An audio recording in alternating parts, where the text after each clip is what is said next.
السلام عليكم ورحمة الله وبركاته. مرحبا بكم أيها المشاهدون الكرام إلى قناة أبي حفص. You are highly welcome my honorable viewers to أبو حفص channel. So إن شاء الله اليوم سنتكلم عن الكلمات التي تدخل الفعل المضارع وتؤثر في معنى المضارع كما تؤثر في الكلمة نفسها. So today we are going to talk about the words that can affect the imperfect tense verb. So it can affect it in the meaning and also its form. So the structure of imperfect tense verb, so it's going to affect the form as well. Now we have حالة الرفع. حالة الرفع. So this is indicative case. So it's when there's no any word that is being added to it, so that is going to give it, that is going to change it from رفع to another حركة. So that is حالة الرفع. And again we have حالة النصب. So this is accusative case. So is when the imperfect tense verb is carrying a nasb. So that is al-fatha. So that is halatu al-nasb. And again we have halatu al-jazmi. Halatu al-jazmi. So jusive case is when the imperfect tense verb is carrying a sukun. So we call it halatu al-jazmi. Naam. So the first one we are going to talk about is halatu al-nasb. So the accusative case. And we have four particles that can change the imperfect tense verb from halatu al-raf' ila halatu al-nasb. So the first one is an, second one is lan, third one is k, and the last one and the fourth one is idhan. So these particular four particles can make the imperfect tense verb into the state of nasb. So can make it into the state of nasb from al-raf' so to al-nasb. And after giving the imperfect tense verb a nasb, so we are going to call the imperfect tense verb mansub. Mansub. So in this state we have five conjugations that carries a dhamma initially.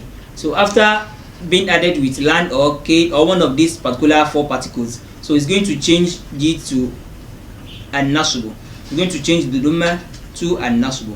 And also we have seven conjugations that ended with a noun, that is a noun al-i'rabiyya.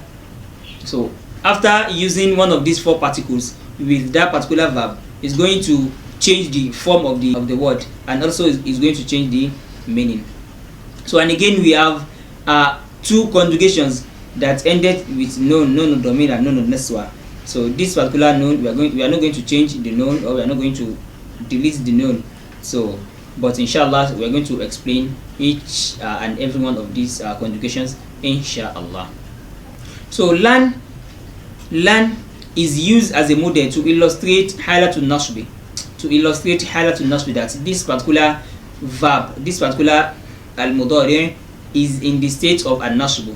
Okay, and this lan has two meanings. He has two meanings. The first one is to limit the verb to the future tense. So if lan is being used with imperfect tense verb, so it's going to limit the meaning of that verb to future tense. And the second one is going to negate the verb. Okay, so that's the two meaning lan has. Example of it is lan yaktuba. Lan yaktuba. Initially it is yaktubu. Okay, and we added lan, so we now say lan yaktuba. Lan yaktuba. It will certainly not or never write. Of course, this lan has limited the meaning of this particular verb to the future tense. Okay, and again is negating the action of writing for the particular person or for the subject of this particular verb. So inshallah I will stop here. By next class inshallah we are going to explain and use this particular lan with each of the paradigms we have talked about so far. So for the second person, third person, feminine, masculine, so we are going to use this particular lan with all the verbs, so to know how are we going to relate with the verb if it's being used with the verb. So may Allah subhanahu wa ta'ala make it easy. هذا والله تعالى أعلم والسلام عليكم ورحمة الله وبركاته.